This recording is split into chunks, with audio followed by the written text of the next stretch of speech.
ജീവിതത്തിൽ പ്രവാചകൻ വിങ്ങിപ്പൊട്ടിയ ഇടങ്ങളിൽ ഒന്നായിരുന്നു അബവാ.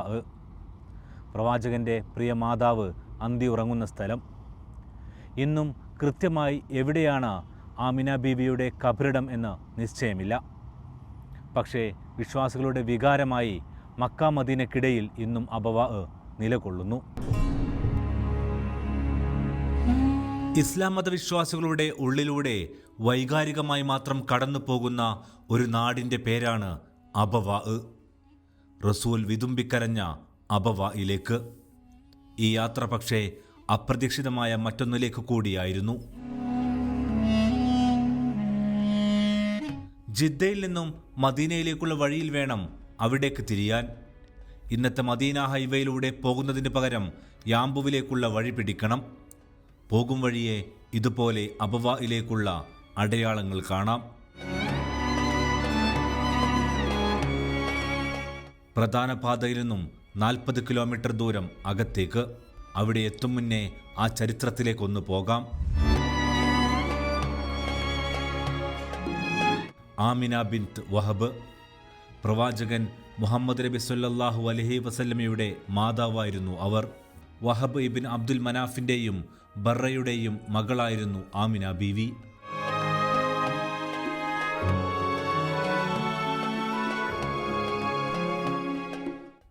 വയസ്സ് പ്രായമുള്ളപ്പോഴാണ് അവർ അബ്ദുൽ മുത്തലിബിൻ്റെ മകനായ അബ്ദുള്ളയെ വിവാഹം കഴിക്കുന്നത്. അബ്ദുള്ളയുടെ പിതാവായിരുന്ന അബ്ദുൽ മുത്തലിബിനാണ് അക്കാലത്ത് കഅബയുടെ പരിപാലന ചുമതല. കച്ചവടക്കാരനായിരുന്നു അബ്ദുള്ള. വിവാഹശേഷം ആമിന ബീവി പ്രവാചകനെ വയറ്റിൽ ചുമക്കുന്ന കാലം. അന്ന് ശ്യാം അഥവാ ഇന്നത്തെ സിറിയയിലേക്കാണ് അദ്ദേഹം കച്ചവടത്തിനായി പോകുന്നത്.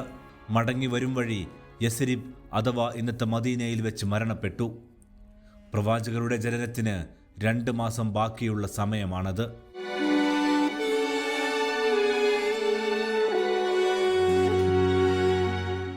മക്കയിൽ പ്രവാചകൻ പിറന്നു. ഹലീമ ബീവിയുടെ കൂടെയുള്ള ചെറുപ്രായം പിന്നിട്ട് ബാലനായ റസൂൽ ഉമ്മ ആമിനയുടെ അരികിലേക്ക് തിരികെ എത്തി.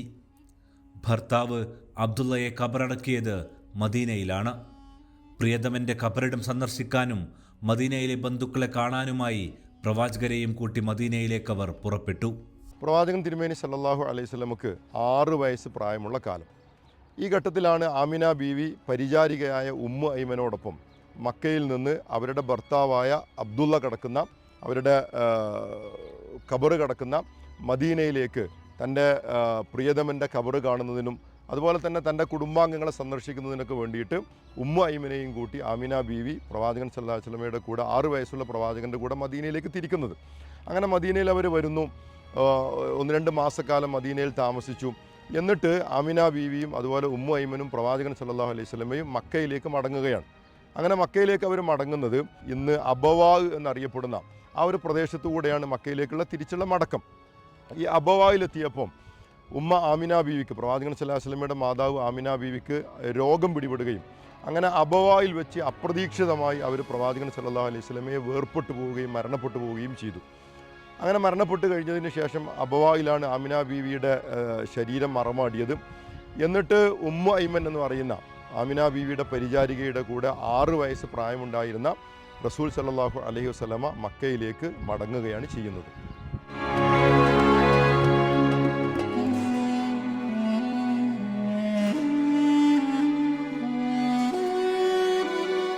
അബവായിൽ ആമിന ബീവിയുടെ ഖബർ എവിടെയാണ് എന്നത് ഇന്നും നിശ്ചയമില്ല. പല രാജ്യക്കാർ പല സ്ഥലവും കാണിച്ച് പറയാറുണ്ടെങ്കിലും ഇതിനൊന്നും അടിസ്ഥാനവുമില്ല. 1400 വർഷം മുന്നേ ഇക്കാണും പോലെയല്ല അബവാ.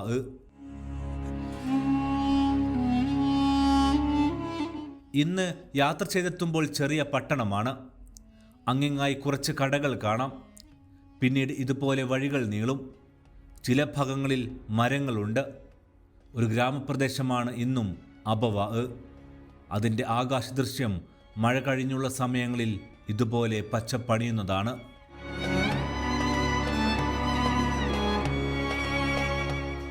ചുറ്റും കുന്നുള്ള സ്ഥലമാണ്. അതിനാൽ തന്നെ വാദികളുണ്ട്. ഒടുവിൽ അബവായിലേക്കുള്ള കയറ്റിറക്കങ്ങൾ കഴിഞ്ഞ് വേലി കെട്ടിത്തിരിച്ച ഒരു വഴിയിലേക്കിറങ്ങി. പലതും ഇറങ്ങിയാൽ തിരിച്ചു വരാൻ സൗദികൾക്ക് മാത്രം കഴിയുന്ന വഴികളാണ്. അതുകൊണ്ടാണ് ഉച്ചസമയം കണക്കാക്കി ഇവിടേക്കെത്തിയത്. റോഡിൽ നിന്നും മൺപാതയിലേക്ക് തിരിഞ്ഞു. അബവായിൽ പ്രവാചകന്റെ കാലത്തിനു മുന്നേ കുറച്ച് താമസക്കാരൊക്കെയുണ്ട്.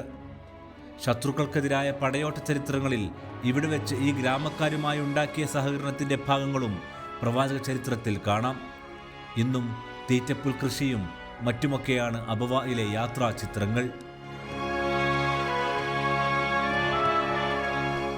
ഇവിടെ ഈ കുന്നുകളിൽ എവിടെയോ ആണ് ആമിന ബീവിയുടെ അന്ത്യവിശ്രമം. ആർക്കും കൃത്യമായ സ്ഥലം നിശ്ചയമില്ല. നേരത്തെ ഉണ്ടായിരുന്നു എന്ന് പറയുന്ന സ്ഥലത്തിന് പോലും അതാണെന്ന് ഉറപ്പില്ല. കാരണം പ്രവാചകന്റെ കാലശേഷം വിജനമായൊക്കെ കിടന്ന സ്ഥലമാണ്. ഇവിടെ അലഞ്ഞു പോകുന്നതിനിടെയാണ് ഒരു വാതിയിലൂടെ വാഹനമെടുത്തത്. അത് എത്തിച്ചത് അപ്രതീക്ഷിതമായ ഒരിടത്താണ്.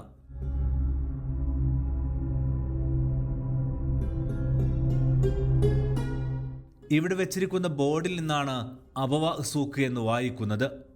ചരിത്രമറിയാൻ സഹായിക്കുന്ന മദീനയിലെ സൗദി പൗരനായ ചരിത്രകാരനെ ബന്ധപ്പെട്ടു. അദ്ദേഹം അയച്ചു തന്ന വിവരങ്ങൾ പ്രകാരം സമീപകാലം വരെ പ്രവർത്തിച്ച സൂക്കായിരുന്നു ഇത്. ഈ സ്ഥലം നിൽക്കുന്നത് പൂർണ്ണമായിട്ടും ഒരു വാദിയോട് ചേർന്നിട്ടാണ്. ഇവിടെ നോക്കിക്കഴിഞ്ഞാൽ കാണാം, നമുക്ക് മഴ പെയ്യുന്ന സമയത്ത് വെള്ളം കുത്തിയൊലിച്ചെത്തുന്ന താഴ്വരക്കാണ് സാധാരണ വാദി എന്ന് പറയുന്നത്. ഈ വാദിയോട് ചേർന്നിട്ടാണ് ഈ സൂക്കും പരിസരവും എല്ലാം തന്നെ സ്ഥിതി ചെയ്യുന്നത്. കൗതുകം അതല്ല, ഇത് നിൽക്കുന്നത് ഒരു വാദിയിലാണ്. ഇപ്പോഴും മഴയെത്തിയാൽ വെള്ളം കയറുന്ന സൂക്ക്. മഴ പെയ്താൽ ഇതാകും ചിത്രം.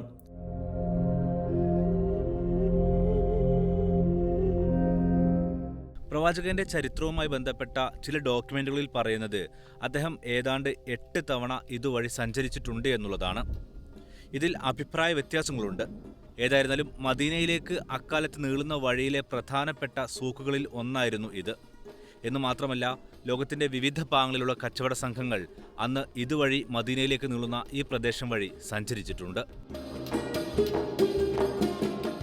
സൗദിയിൽ തണുപ്പ് വിട്ടു തുടങ്ങുന്ന സമയമാണ്. പക്ഷേ അബവ പൊള്ളുകയാണ്.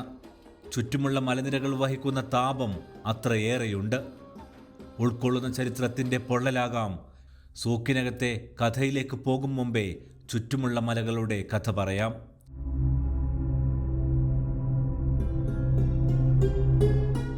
ഇവിടെ ഏതോ മലഞ്ചെരുവിൽ ആമിന ബീവിയുണ്ട്. പ്രിയ മാതാവിനെ കുറിച്ച ഓർമ്മകൾ ഒരു 6 വയസ്സുകാരന് അത്രയധികം ഉണ്ടാകില്ല. പക്ഷേ ജീവിതത്തിൻ്റെ പല ഘട്ടങ്ങളിലൂടെ കടന്നുപോയ പ്രവാചകന്റെ ഉള്ളിൽ എപ്പോഴും വിങ്ങിപ്പൊട്ടാവുന്ന ഒരു വിങ്ങലായി ഉമ്മയുണ്ടായിരുന്നു. അതിൻ്റെ ചൂട് ഇവിടെ അനുഭവിച്ചവർക്കറിയാം. ഉള്ളുപൊള്ളുന്ന ഒരു വെയിലിൽ പ്രവാചകർ ഇവിടേക്ക് വരുന്നുണ്ട്. പിൽക്കാലത്ത് പ്രവാചകൻ സല്ലല്ലാഹു അലൈഹി വസല്ലമക്ക് അബവ എന്ന് പറയുന്ന ഈ പ്രവിശ്യയോട് വല്ലാത്ത ഒരു വൈകാരികമായ ബന്ധമുണ്ടായിരുന്നു. റസൂൽ പലപ്പോഴും അബവയിലൂടെ പ്രവാചകൻ യാത്ര പോവാറുണ്ടായിരുന്നു. അങ്ങനെ ചരിത്രഗ്രന്ഥങ്ങളിലൊക്കെ രേഖപ്പെട്ട് കിടക്കുന്ന വല്ലാത്ത വൈകാരികമായ ഒരു ചരിത്ര സന്ദർഭം നമുക്ക് കാണാൻ പറ്റും. എന്താണെന്ന് ചോദിച്ചാൽ, മക്ക പ്രവാചകൻ ജയിച്ചടക്കിയ ഘട്ടം. അന്ന് റസൂലിന് ഒരു 60 വയസ്സിലധികം പ്രായമുണ്ട്. ഹിജ്റ 8-ാം വർഷമാണല്ലോ മക്ക പ്രവാചകൻ ജയിച്ചടക്കുന്നത്. മക്ക പ്രവാചകൻ സല്ലല്ലാഹു അലൈഹി വസല്ലമ തിരിച്ചു പിടിച്ചതിന് ശേഷം റസൂൽ സല്ലല്ലാഹു അലൈഹി വസല്ലമ സഹാബാക്കളെല്ലാം കൂട്ടിയിട്ട് പ്രവാചകൻ അബവ എന്ന് പറയുന്ന സ്വന്തം മാതാവിൻ്റെ തിരുശരീരം അടക്കം ചെയ്യപ്പെട്ട് കിടക്കുന്ന ഈ പ്രദേശത്തേക്ക് റസൂൽ സല്ലല്ലാഹു അലൈഹി വസല്ലമ വരുന്നുണ്ട്. അപ്പോൾ സഹാബാക്കൾ പറയുന്നത്, ഞങ്ങളെയും കൊണ്ട് പ്രവാചകൻ ആ ഒരു പ്രദേശത്തേക്ക് വന്നു. എന്നിട്ട് അവിടെ കാണപ്പെട്ട വളരെ പൗരാണികമായ ഒരു ഖബറിൻ്റെ സമീപത്ത് റസൂൽ സല്ലല്ലാഹു അലൈഹി വസല്ലമ ഇരിക്കുകയും എന്നിട്ട് അവിടെ വെച്ചൊരു പ്രവാചകൻ ദീർഘമായി റസൂൽ സല്ലല്ലാഹു അലൈഹി വസല്ലമ കരഞ്ഞുകൊണ്ടിരിക്കുന്നുണ്ട്. വിങ്ങിപ്പൊട്ടി പ്രവാചകൻ കരയുന്നു. ആ കണ്ണീര് കണ്ട് സഹാബാക്കളെല്ലാം തേങ്ങി കരയുകയുണ്ടായി എന്നൊക്കെ ചരിത്ര ഗ്രന്ഥങ്ങളിൽ കാണാൻ പറ്റും, ഹദീസ് ഗ്രന്ഥങ്ങളിലൊക്കെ കാണാൻ പറ്റും. ഉമ്മ എന്ന വികാരത്തെ പ്രവാചകർ എത്രയോ തവണ വിശദീകരിച്ചിട്ടുണ്ട്. അവരോടുള്ള കടപ്പാട്, അവരെ കൊണ്ട് നടക്കേണ്ട രീതി, അതിലെല്ലാം അറബ് നാടുകളിലും പാഠമുണ്ട്. യാത്ര കഴിഞ്ഞാലൊക്കെ എത്തുന്ന ഉമ്മയെ മക്കൾ ഉമ്മ കൊണ്ട് മൂടുന്നതും അവരുടെ നെറുകിലും ചുമലിലും കാലിലുമെല്ലാം ഉമ്മ വെക്കുന്നതും അറബ് നാടുകളിലെ കാഴ്ചയായത് അങ്ങനെയാണ്. ആരൊക്കെ മാറ്റി നിർത്തിയാലും മരണത്തിനു മുന്നേ ഉമ്മയോടുള്ള വികാരം പൊള്ളലായി, പെരുമഴയായി, വാദികളെ കുത്തിയൊലിപ്പിച്ചു കൊണ്ടുപോയി വെള്ളച്ചാട്ടത്തോളം തീവ്രതയിൽ നിറയുന്ന കണ്ണീരായി നിറഞ്ഞു പൊട്ടും. അതാണ് ഒരു ഖബറിനരികെ അന്ന് സ്വഹാബികൾ അബവായിൽ കണ്ടത്. ആ ഘട്ടത്തിൽ സഹാബാക്കൾ ചോദിക്കുന്നുണ്ട്, പ്രവാചകരെ, ആരുടെ ഖബറാണ് ഇത്? അങ്ങ് എന്തിനാണ് ഇങ്ങനെ വിങ്ങിക്കരയുന്നത്, തേങ്ങിക്കരയുന്നത് എന്തിനാണ്? ഇതാരുടെ ഖബറാണ് എന്ന് പ്രവാചകനോട് ചോദിച്ചപ്പം റസൂൽ സല്ലല്ലാഹു അലൈഹി വസല്ലം സഹാബാക്കൾക്ക് പറഞ്ഞു കൊടുത്തത്, ഇത് എൻ്റെ ഉമ്മയായ ആമിന ബീവിയുടെ ഖബറാണ് എന്ന് റസൂൽ സല്ലല്ലാഹു അലൈഹി വസല്ലം പറയുകയും ആമിന ബീവിയെക്കുറിച്ചുള്ള ഓർമ്മകളിൽ വിതുമ്പി റസൂൽ സല്ലല്ലാഹു അലൈഹി വസല്ലം തേങ്ങിക്കരയുകയും ചെയ്തു എന്നൊക്കെ ചരിത്രത്തിൽ കാണാൻ പറ്റും. നമ്മൾ ആലോചിക്കേണ്ടത്, 6 വയസ്സിൽ പ്രവാചകന് വേർപിരിഞ്ഞ തൻ്റെ മാതാവിനെക്കുറിച്ചുള്ള ഓർമ്മകൾ ഒരു 50 വർഷങ്ങൾ കഴിഞ്ഞിട്ടും 55 വർഷങ്ങൾ കഴിഞ്ഞിട്ടും റസൂലിൻ്റെ ഹൃദയത്തിൽ മായാതെ മങ്ങാതെ നിലനിന്നിരുന്നു എന്നതിൻ്റെ ചരിത്രത്തിൽ വല്ലാത്ത ഒരു സന്ദർഭമാണ് ഈ ഒരു കണ്ണീര് എന്ന് പറയുന്നത്. ഉമ്മയെക്കുറിച്ച് പ്രവാചകർ പഠിപ്പിച്ചത് തന്നെ സ്വർഗത്തിലേക്കുള്ള വാതിലായാണ്.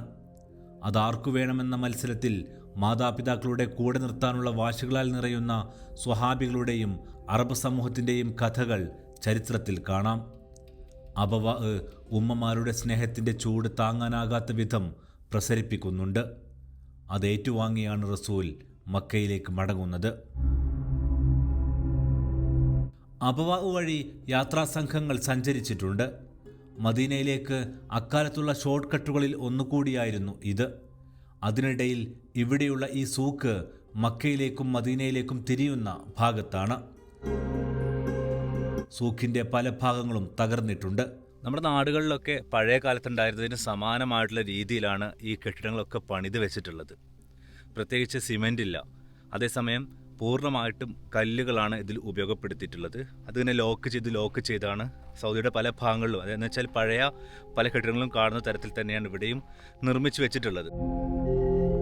മഴക്കാലത്തൊക്കെ വെള്ളം കുത്തിയൊലിച്ചെത്തുന്ന ഭാഗമാണ് വാദികൾ. അങ്ങനെ ഒരു വാദിയോട് ചേർന്നിട്ടാണ് ഈ സൂക്ക് നിലനിൽക്കുന്നത്.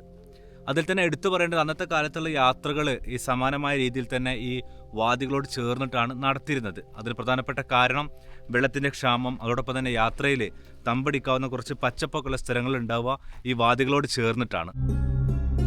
സമീപകാലത്ത് വരെ ഈ സൂക്ക് സജീവമായിട്ടുണ്ടായിരുന്നു.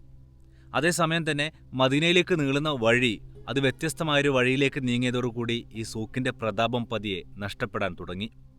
എങ്കിലും ചരിത്രത്തിൻ്റെ പ്രധാനപ്പെട്ട ഒരു അടയാളമായി ഇന്നും അബവായിൽ ഈ സൂക്ക് നമുക്ക് കാണാൻ സാധിക്കും. സൂക്ക് ഇന്ന് സംരക്ഷിത പ്രദേശമാണ്. സൗദിയുടെ പല ഭാഗങ്ങളും ചരിത്രം തുടിക്കുന്നതാണ്. പ്രവാചകൻ സഞ്ചരിച്ച ഹിജ്റയുടെ വഴികളിലൂടെ ഇന്ന് സൗദി ഭരണകൂടത്തിന് കീഴിൽ യാത്രകളുണ്ട്. സമാനമായ രീതിയിൽ ചരിത്രം പഠിക്കുന്നവർക്കായി ഓരോ ഇടങ്ങളും ഇതുപോലെ ഒരുങ്ങുന്നു. മദീനയിലേക്കാണ് ദൂരം കുറവെങ്കിലും മക്ക പ്രവിശ്യയിലാണ് അബവാ. മക്കയുടെയും മദീനയുടെയും ഹൃദയഭാഗത്ത് അബവാ തുടിക്കുന്നത് ഉമ്മമാർക്ക് വേണ്ടി കൂടിയാണ്. ആ വൈകാരിക വേലിയേറ്റങ്ങളെ തിരിച്ചറിയാൻ കഴിയുന്ന മക്കൾക്ക് അബവായിൽ പാഠങ്ങളുമുണ്ട്.